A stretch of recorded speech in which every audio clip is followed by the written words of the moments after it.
শিৱসাগৰলৈকে লৈ যাম শিৱসাগৰত দুটাকৈ দৃশ্য ৰংঘৰ দৃশ্য দেখুৱাম তাৰ পাছত আমি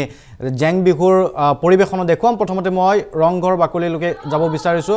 ৰংঘৰৰ বাকৰিত আমাৰ সতীৰ্থ সাংবাদিক ইৰছাদুল্লাহ উপস্থিত আছে ইৰছাদৰ প্ৰতিবেদন আৰু তাৰ পাছত এই জেং বিহু পৰিবেশন Irshad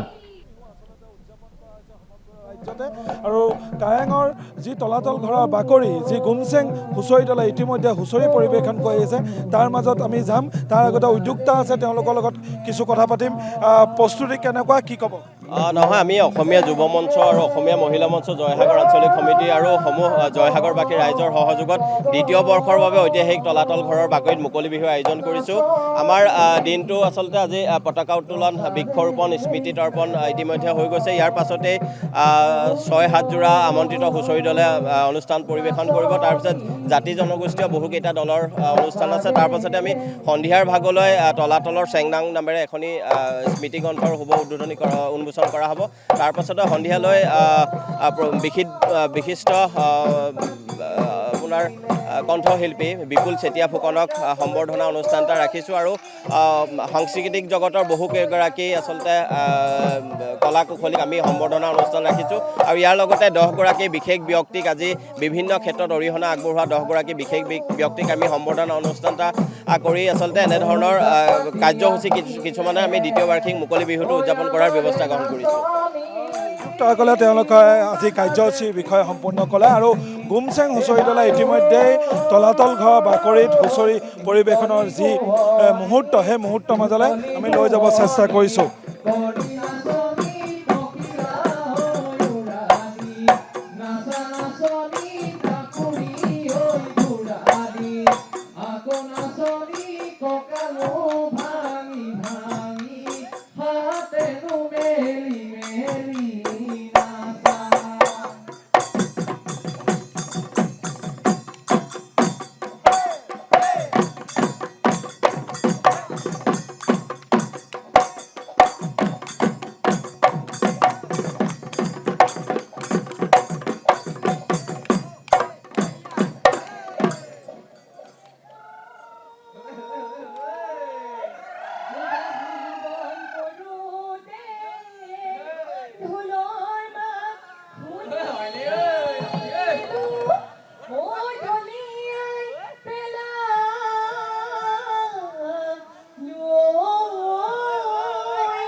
Hiara ka khor ka si